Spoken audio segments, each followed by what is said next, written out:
viewers, and welcome to another edition of a very special program from Doordarshan Meghalaya, Shillong.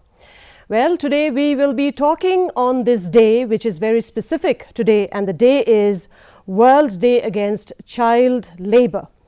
Well, the International Labour Organization, or the ILO, has launched this day called the World Day Against Child Labour way back in the year 2002 to bring focus and to bring attention to the plight of children who are forced very often to work as labourers, of course, and they work when they are not supposed to be working in that age which is considered as a child.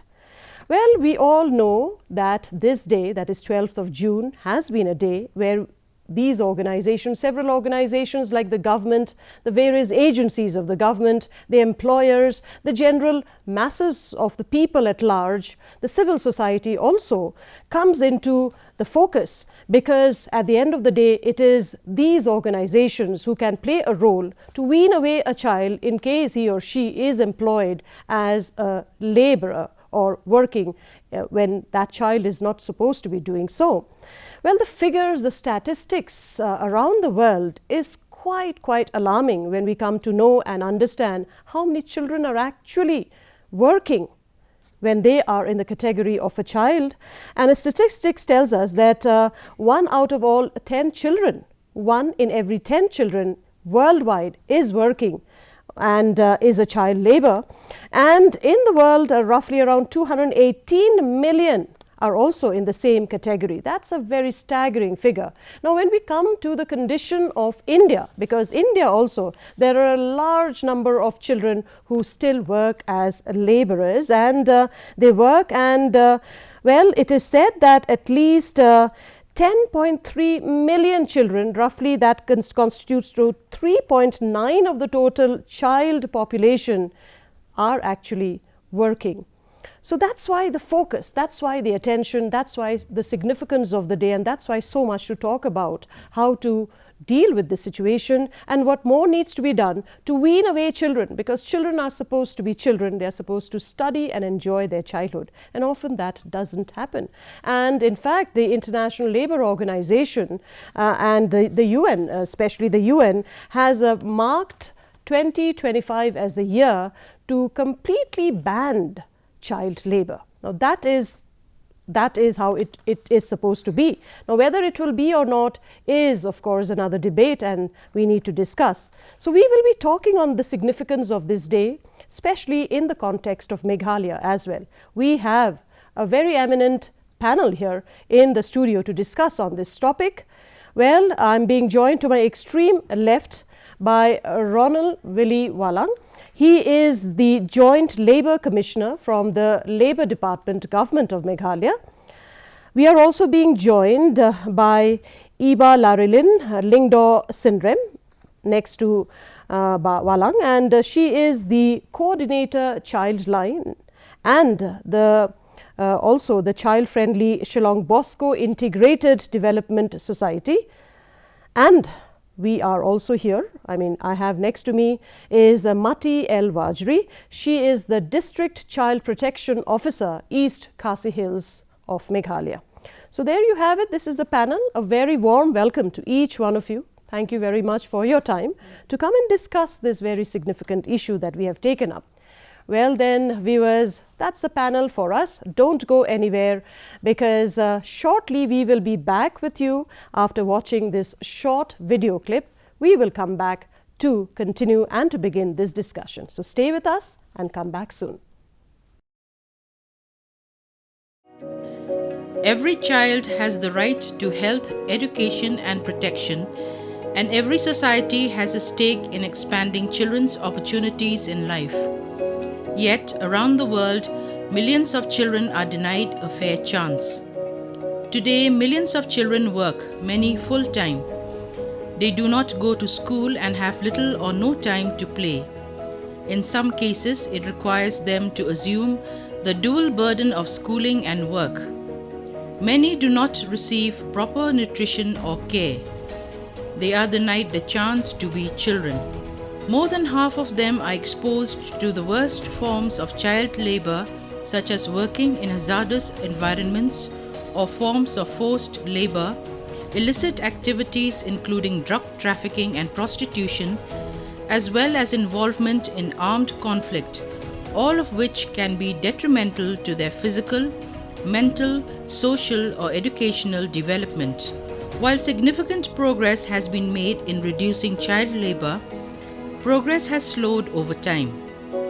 Each year on 12th June, the World Day Against Child Labor brings together governments, employers, and workers' organizations, civil society, as well as millions of people from around the world to highlight the plight of child laborers and what can be done to help them. The 2022 theme, Universal Social Protection to End Child Labor, calls for increased investment in social protection systems. Social protection is both a human right and a potent policy tool to prevent families from resorting to child labor in times of crisis. It reduces family poverty and vulnerability, thereby diminishing key drivers of child labor. All right, so viewers, welcome back. Now that you have watched the video clip, I am sure that it has highlighted more on the topic that we will be talking about today, and that is this World Day Against Child Labor. I come to you, Iba, because you are working on the ground. Please tell us, for the sake of all of us, what constitutes child labor? What is child labor? When we talk about child labor, if we look at a child, usually according to the Juvenile Justice Care and Protection of Children's Act, any person up to the age of 18 is defined as a child. But if we look at the child labor, earlier we understand, or we were made to understand that any child below the age of 14, if he is made to work, he may be called a child labor. Right. But as of now, because of the amendment which has come, any child up to the age of 18 cannot work in any kind of hazardous work.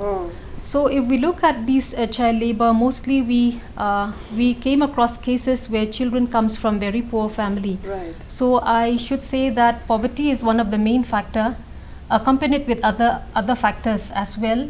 Like when children drop out from school, especially after the pandemic, we've seen that there are quite few number of children who drop out from school, not just because of poverty, but because of lack of interest to join back school, because maybe they come from families in which they have not been supported with the gadgets during those 2 years when they were having online classes. Right. And they have lost interest in the studies. And then we have also seen that maybe because of irresponsible parents, we cannot deny the fact that there are parents who are very irresponsible also towards their children, because they have not been educated, so they could not understand the value of education. So these are the few factors. Besides these, there are many other factors as well. All right. So what we get to understand is that any child who is below the age of 18 shouldn't be working. Is that it? I mean, that and any kind of hazardous work, especially. Right? Kind of hazardous Yeah, hazardous work. That is very important, because there are a lot of hazards also in certain category of works which can actually harm the physical, mental, and the psychological well-being of a child. Yes. So now that we have understood what is a child labor, I come to you, Walang. Please tell us the significance of this day, because the government of India also observes this day, that is 12th of June every year, as the day that is marked out as World Day Against Child Labor. Why is this day so significant, and why we need to create more kind of awareness on this? Thank you, Mushmi. The thing is that this day, it marks the focus that we should try to eradicate child labor from the country, which is a social evil, in fact, because children should be in school. And they see, one thing is that if kids don't know how to read and write, what is their future? The future is doomed. So at least if they one thing is that they should know how to write their own name and read what they are writing. So this is one thing that we have to try and educate our people, create an awareness that kids should be in school, should be taught how to read and write. Because in this world of today, with this technology and all.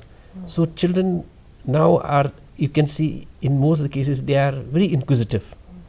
So one thing is that this is a time where we can use technology, how to educate the kids and try and make them, you see, one thing is that we have to allow them to be able to stand on their own 2 feet. Because one is poverty, which drives, many families not being able to send the kids to school. And also having so many children in a family. So from the government side, we have to try and do something that to try and make the people understand, the general population understand that this is what is needed for the betterment of the country and for the future of the kids. Absolutely. And that is why this day is marked out, to create more awareness, to sensitize the people, and especially those who employ children, in the various hazardous work or otherwise also any kind of work, because children are not supposed to be working within that category of age. I come to you, Ma'am Mati. Please tell us, because she has highlighted some of the reasons, but when it comes to Meghalaya, our state, what are some of the factors really that pushes a child towards work? Or why is a child forced to go to work instead of actually being in school and educating himself or herself? Firstly, when I would like to put it forward that in addressing any social issue, there should always be a comprehensive understanding and service delivery. Right. So coming to your point is that what drives them? Factors, most of the cases are poverty. Right. Some it's because of lack of education from the the family is also not well educated. Maybe parents are also illiterate. And we have a practice here which we observe is that more children means more productivity, because here most of the in Meghalaya we have this agricultural structure, and that is also another point. And another thing is dropout, which is a very concerned at the grassroots level. After the pandemic, we have seen that there are so many even though we're trying to find out the statistics at present, but we have a sense that dropout is also one of the cause that drives these children to work and get income for the family. And another thing is some of them wants to, because of the 2 years of gap, some of them, and as we all know in our rural society, children are quite older when they enroll in schools also, not that age group where we have this in this urban sectors. So that's why, coming to that and being at home for almost 2 years, not being able, some of them may not have the gadgets that it was, that was needed during the pandemic. So that also created maybe some sort of a driving force, a situation for children to, rather than go back to school, I would rather work. And they have attained that age, where they want to work and receive some income, sort of a thing. So this is a social issue. This is a huge social issue, as Walang also has mentioned, and that needs to be addressed, because the consequences are very, very, can be very crucial for the future of the society, right? Because today we may not look at it, we may just see it's a current problem, but then the long term of it, effects of it can be quite significant to the well-being of the society, for how the society will grow in the future. I come to you, Iba, because you are on the ground, literally interacting with them. What does your, you go and talk to them, because I think sensitization has to begin from the home level, right? The parents need to be sensitized. So when you visit, because you must be visiting the homes also of those children, or talk directly to the children, what do they tell you about this? Actually, in most of the cases which we have intervened, we found that like what Kong Mati has shared is like the big family. Because of too many children in the family, then the parents usually say that we cannot educate these eldest, maybe the eldest daughter or the eldest son anymore, because they'll have to add or to substantiate to the income of the family. So that's why they'll have to stop them from attending school, then they send them to work, so they add to the income of the family. And another thing is that too many children within the family. So that is also a problem. Sometimes we've seen that they go to work in the morning, and during the day they were made to look after the small siblings at home, the other siblings at home. So this is another factor which we may say, which we may have to create more awareness to the parents, so that they know, they understand the benefit of family planning. That is very important, but I think we have a long way to go, because people in the rural areas, they deny the fact that they could accept this, because they said that it's always a gift from God. So to have many children, it's always a gift from God. So when we talk to them about family planning, we should say that many of them are very hesitant to And talk I think about it sometimes and they to can get discuss about aggressive it. also. Yes, they get very aggressive. Right. So I think that is also another thing which, when we go for awareness programs to the rural areas, or maybe even in the outskirts of the city, we should stress on family planning, which is very important. And we talk to them about the psychological effects which which the children may suffer later on if they are made to work at an early age, because it affects their mind, it affects the physical growth, and it affects their education. So those are the things which we need to focus more when we talk to the parents about this issue. Right. And you know, there are so many instances of trafficking also takes place, of course. You know, Exactly. like when they have, because we read from newspapers and all, when they are trafficked and they are rescued and brought back. Of course, they are rehabilitated, but then again there is a problem of in that case also, when rehabilitation takes place. We will come to that a little bit. But then, let me come to you. We have a department called the Labour Department. Can you tell us what is the role in the context of this child labour? Mostly the government, under this Child and Adolescent Labour Act, we have government has constituted in every district the district task force. The deputy commissioner is the chairman, and the district head of the labour department, that means the deputy labour commissioner or the assistant labour commissioner, they are the member secretary. In this committee, we have from representatives from the education department, social welfare, then we have childline, and we have from the health sector, we have from the police. So along with the inspectors of the office of the labour commissioner. So these constitute that committee, which meets once a month to discuss on how to eradicate the problem of child labour. So this is done at a district level, where the problems of child labour is being discussed, and what is the way forward, because there we have the education department who will think of how to educate the kids. The social welfare will take care, if at all we have child labour, then child labour handed over to the social welfare department. So we have the child welfare committee, who also have a big role in taking care of the kids. Thanks to Kong Matti here from Childline, who's been a constant help to the department. Whenever we call, because at the district level, so there is whenever we have a problem of child labour, then we call them. Even Kong Matti from DCPO. So as a team. So it is a coordinated task. Yes. Right? Yes. I mean, yes. Because I think any issue cannot be tackled by a single department, because all other forces also should join together, and then only the task can be made easily solvable at least. Now I come to you, Mati, once again, as a district child protection officer. What is this role now? As you say, you're protection officer. What is, if you can just elaborate for all of us? See, when we talk about child rights, right, it's a degree, or rather an entitlement, but in which child protection is one of that. So our role is basically prevention, and then prevention, rescue, and rehabilitation.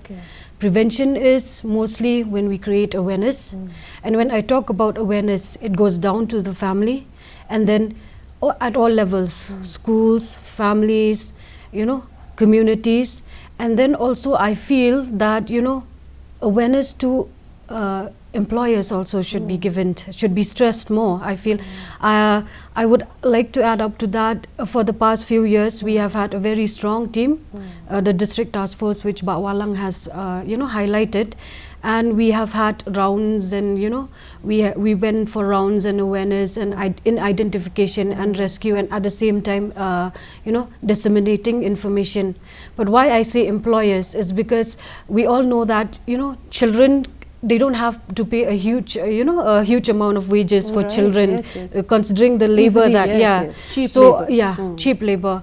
So that's why I think a more, more awareness to them also, because there is an act, and not only the Child Labor Act, because when we talk about child rights issue and child protection, child labor is one of our targets, in which it automatically falls under the JJ Act. And when we talk about the JJ Act, it takes not only up to 14 years but to 18 years of age. So that's why we have to proactively, have to have a sort of a program where such children also will be rehabilitated at the, in a level where we have to sort out or seek the avenues of interest, because sometimes when we get older child labor, for example 16, 17 years of age, who have dropped out from school, say class 1, we cannot enroll that particular child in class 1. So we have to, there is, because when we talk about what is the role of the DCPU or the DCPO or the Child Welfare Committee when it comes to CNCP, we have to each child come to us as an individual. So that's the main focus also. So main thing is, that is prevention. Rescue we do as a team, like I've highlighted, in which various departments and NGOs are also affiliated to the task force, where we each have a role to play. And then rehabilitation. Rehabilitation is the longer process, where we see if the child is, if the child can be enrolled in schools, we enroll them in schools, we tie up with the education department. So we already have a very strong system. Mechanism, it only need to, we only need to strengthen the fences. That is, that is whatever our you point. say, it sounds very convincing, it really sounds foolproof. Right. But then, Eva, I would just like to come back to you again, because, pornography, because this is also another problem where children are going in that direction, So what are the punitive measures? Because employers are there, because as she said, the children are cheap labor. So what does the law says that when you are catching an employer who is discreetly employing, what happens to that employer also? Because of course we understand that the parents needs to be, but an employer is educated, but yet he is flouting the law and he's employing children. Then what happens in those situations? Actually, what we've experienced through our work as a team, like whenever we go for inspections, whenever we identify children who are being made to work in garage or maybe in workshops or maybe in the tea shops, we always rescue those children from those areas. So what we do is that we present these children, we produce these children before the Child Welfare Committee, and then the legal aspect of those cases are being taken up by the Labour Department. So cases are being registered in which those employers are being made to pay fine, and they are being they face the legal consequences of all these cases. But for these children, most of the time we've seen that there are children coming from outside the state.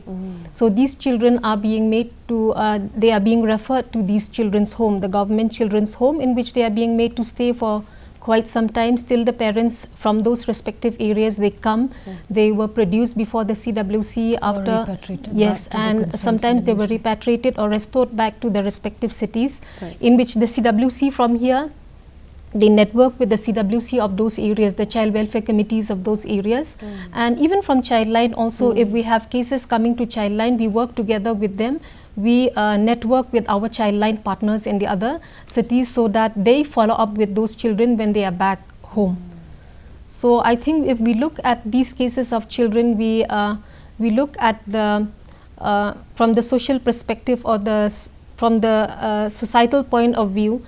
There are many things which maybe a collaborative efforts from all angles is needed. Like the people also should take the privilege of these schemes which are available through the government. There are different schemes. So like the MHIS or maybe the BPL or maybe the ICDS, which will add or will substantiate to the problems which they are facing in the families. And then we also have the different helpline numbers like 1098, Childline 1098. Then we have the Child Welfare Committee, we have the District Child Protection Unit. then the education department, the health department, the labor department. So we all have to put, we have, I mean, the collaborative efforts is very much needed to help the child, I mean, to protect children from becoming Vulnerable. Yeah. Yes, vulnerable. To child Yes. labor.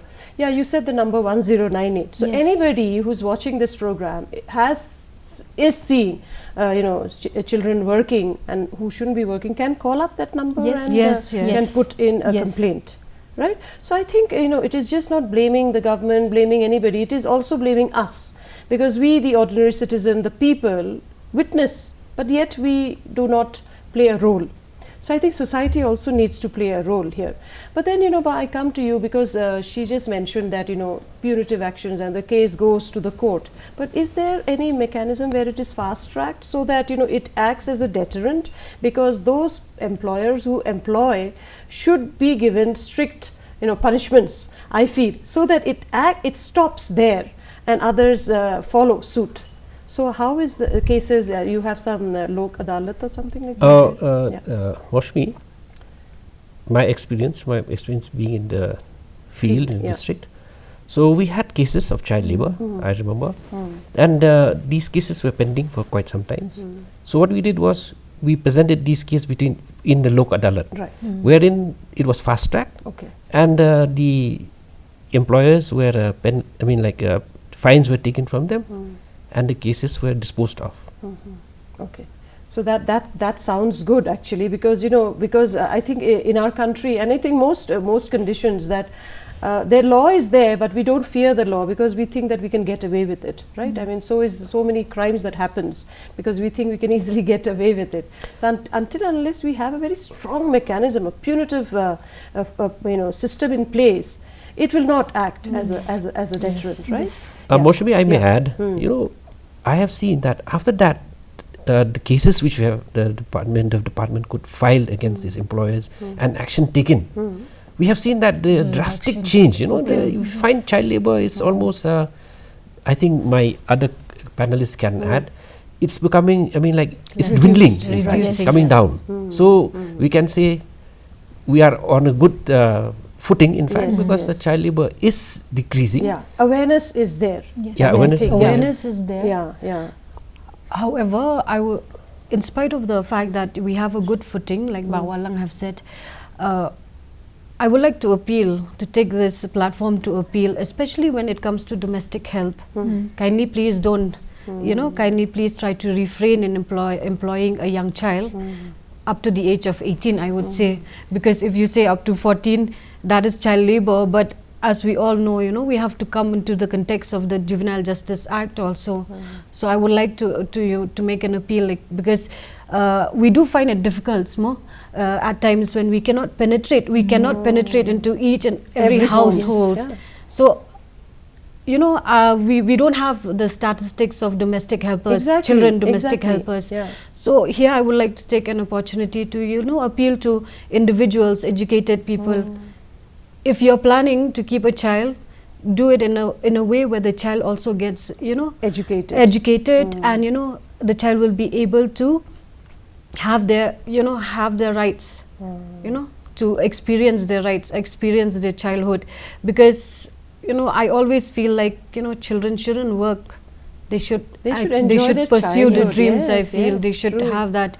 Until and unless we are able to do that, then we won't be able to reach our goal. So the I feel. conscience should be there, because I have also seen many families who do keep, but then they're also educating the child. Yeah. I have also come across. So that consciousness should, if I don't allow my child, I am educating my child. How can I keep somebody else's child just because that child is poor to work in the home? Right. Quickly, Iba, what happens in the rescue homes? Because we have heard of cases where children run away from those homes because, and then again to bring them back. What kind of difficulty you face in those scenarios? I think Kong Mati will be in the better position Yes, to okay. answer that All right, question. yeah. But I would like to add up, the role of the Dorbarshnong also is very much needed, okay. because we've seen when children are being brought from the rural areas, how about the Dorbarshnong intervening in this area? If a child is being brought, if a child leaves a village, the people, the family members who are planning to, send their children to work or maybe for their education should get themselves registered with the Dorbar Shnong, so that the Dorbar Shnong knows whether this child has gone out for education or to work somewhere else. Or maybe when they issue the no objection certificates to some of the shops or the tea shops or the garage, they should put a clause where they will not employ any child in the garage or in the tea shops, something like that. Right, right. So these are the two wonderful suggestions you have really given, like how to check it, because we know there is a problem, but we need to understand how do we put a stop to it. So how do you put a stop to these children running away from homes? What do you need to do there? See, when we talk about child laborers being rescued and and they run from these childcare institution, we haven't had a lot of cases because I monitor all the childcare institutions in the district. But however, I won't say, you know, there's no cases, but we have had cases where the children run away. Because like I said, when a child comes to us, you have to, he or she comes with their own individuality. So you understand when we say a child who has been working, the exposure that the child had, you know, sometimes the child won't be able to just retain himself or herself, because when you talk about a childcare institution, you have to follow rules and regulations. But when it comes to child labor, I won't say that they run that much, because you see, the role of the child welfare committee and the DCPU is also to track down the family at the earliest, so that the child may be restored or repatriated back to the concerned you know, concerned state or cities or, you know, districts where they are from. So but then we have had cases, that is what, no, it depends on a child. If the child is not acquainted with then they do run away. But then an FIR is always being filed, a missing report is always being filed, and the police sometimes they track them at an early stage, and then we find them back, and then the process of, you know, restoring the child and rehabilitation goes on like that. So what I understand is that we need a concerted effort, right? A joining of hands of all the departments together and to work relentlessly. I mean, it cannot be just because some children have gone missing, so I work at that time, bring them back, rescue them, rehabilitate them. No, it should be a continuous process, right? A continuous effort, at least from all level, right? From educating the parents to taking punitive actions against the employers, right? And the civil society also, right? Ba, you would agree that we as individuals also have a very big role to play when we see any such offense being committed in our neighborhood or in a shop, in a locality or in our own home. We need to put a stop to that, right? Thank you so much. You know, as always, you know, we just run out of time, it seems. You know, we could have gone on and understood much more deeper. But then I think we have discussed it quite threadbare with the available time that we had. I would like to thank Walang. Thank you very much for taking your time and coming and gracing this program. Yes, Mati El Wajri also for coming to the studio, and not to forget Iba. Thank you so much. You're doing a wonderful job. I mean, being an NGO and, you know, holding hands with the government, and we hope that we can very soon put a stop to this menace. Thank you very much. Well then, viewers, that is how the discussion went. I hope that you've understood that actually keeping a child up to the age of 14, if you see across any child who's being employed in somebody's home, or you yourself is employing one, it is a crime, and if it is detected, it can definitely be a punishable offense as well. So raise your voice, because we don't want children to go into wrong directions. They are the future of our society, of our country, and we definitely hope that we can give them what they deserve the best, and that is their childhood. Thank you very much for being with us in this program. Until next time, from all of us here, it's wishing you goodbye.